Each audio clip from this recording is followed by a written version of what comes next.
Hello everyone! Thank you so much for taking a moment to watch this special video just for our partnership family. You have no idea how encouraging and how meaningful it is for us to have a group of people surrounding us that are supporting us and have joined us on this journey of all the exciting things that God is doing right here in our state. So I want to give you some exciting updates I thought would be more fun over video than just typed out over email. Number one, I want to talk to you about Arkansas Praise. Can you see that? There it is. We have a beautiful flyer now. So a quick update. Many of you have been following this story from 2 years ago. We began to talk about Arkansas Praise, this idea of bringing local churches together to sustain 24/7 prayer in cities all across Arkansas. It's a beautiful vision for local church-based 24/7 unceasing prayer. So back this time about a year ago, I was at the International House of Prayer in Kansas City with the leadership there. And they told me, they said, wouldn't it be neat if somebody would create an online tool or an app for your smartphone where churches could sign up to adopt a monthly day of prayer or a day of the week in prayer, where you could see churches come together to sustain 24/7 prayer in their city and in cities all across the country. Well, later that week, I get a phone call out of the blue from a guy I've never met or spoken to named Brian Allerid from Albuquerque, New Mexico. He's a local church pastor who called me and said, "Hey, Logan, I've heard about you through some mutual friends that we have. I have developed a website that can be replicated in cities across America where churches can go online and sign up to adopt a monthly day to cover their city in 24/7 prayer, and it's being adopted in cities all across the country. Would you be interested in this in Arkansas?" It was the exact thing that we had just talked about at the International House of Prayer in Kansas City. Of course, instantly, I was thrilled. So fast forward again to just 2 weeks ago. Pastor Brian Allerid from Albuquerque, New Mexico was here with us in Arkansas at the Arkansas Prayer Summit. We had 60 local pastors from all across Arkansas gathered together to talk about this idea of Arkansas Praise. Could we finally launch this? So I was given a moment to present. I was terrified because these are 60 of the fathers and mothers of the faith in Arkansas. And here I am, just Logan Bloom, sharing with them this vision for Arkansas Praise. But luckily, I had Brian Allerid with me, and I had Pastor Trey Kent from Austin, Texas, where they've sustained 24/7 prayer among local churches for more than 10 years. That's amazing. So we had some great examples to go off of, but the Lord gave me 2 verses to share. One out of Ephesians chapter 2, and then out of Ephesians 6. I'll put those on the screen as I talk.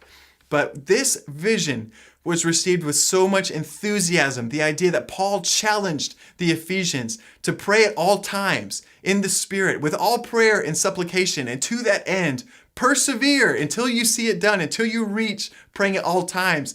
Keep going, keep signing up churches and mobilizing the church to pray. So here we are in 2019 launching this. It's taken 2 years to kind of get it going, but we all know the verse, unless the Lord builds the house, those who build it labor in vain. We didn't want to get ahead of the timing of the Lord in launching this.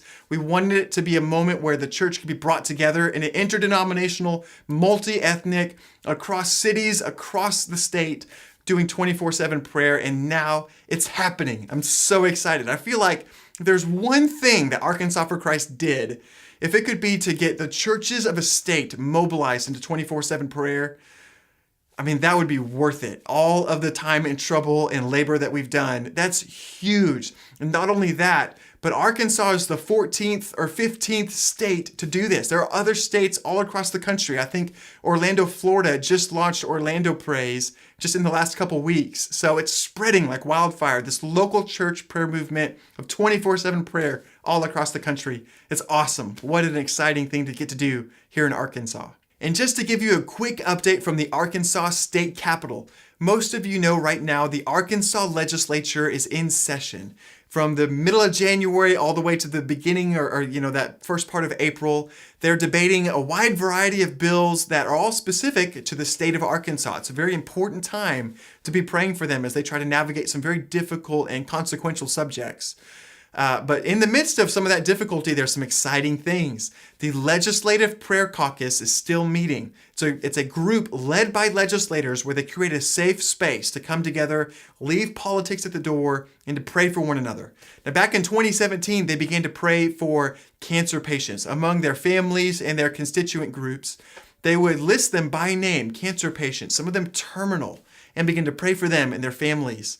And by the end of that 2017 legislative session, they were getting reports that some of those terminally ill cancer patients, their cancer was going into remission. They were seeing cancer being healed as our legislators were praying at the Capitol. That's amazing. Now, of course, those weren't the only people praying for those cancer patients, but they were participating in that and part of that story, and it was so encouraging to them. And what's amazing to me is that it's happening again in this legislative session. Back in week 1, they began to take prayer requests. And some of them were cancer patients. Some of them were given 6 weeks to live. And I think now we're in around the 8th week of the legislative session, and that cancer patient is still alive and is receiving positive reports about their potential recovery and their cancer going into remission. This was a person who should have been dead 2 weeks ago, according to what the doctors thought. But these legislators have been praying for them during this session, and it's happening again. Cancer that was terminally ill is going into remission. And that's incredible. I mean, that gives me goosebumps for our legislators to be praying and seeing cancer reversed in the state of Arkansas. That's incredible. I mean, how many states get to say that? I think that's a pretty special thing about the state of Arkansas. So I've been very encouraged by a lot of what's happening at our Capitol, and I hope you will continue to pray with me for them as they continue to just wrap up the legislative session. Hopefully we're approaching the home stretch, and many of the righteous bills, some very good pro-life bills, pro-adoption, so many good bills that are still up for debate that we're praying through. If you want to partner with us in praying for those, I do send out a weekly email with some updates. You can also follow Jerry Cox and the Family Council emails that they send out. Very good prayer fuel, but just continue to pray for them. I so appreciate you guys watching this video and your prayers and your support. I hope this encourages you because we're seeing some historic things take place this year. It's very exciting to get to be part of it, and I'm very thankful that you're on this journey with us. Have a blessed day.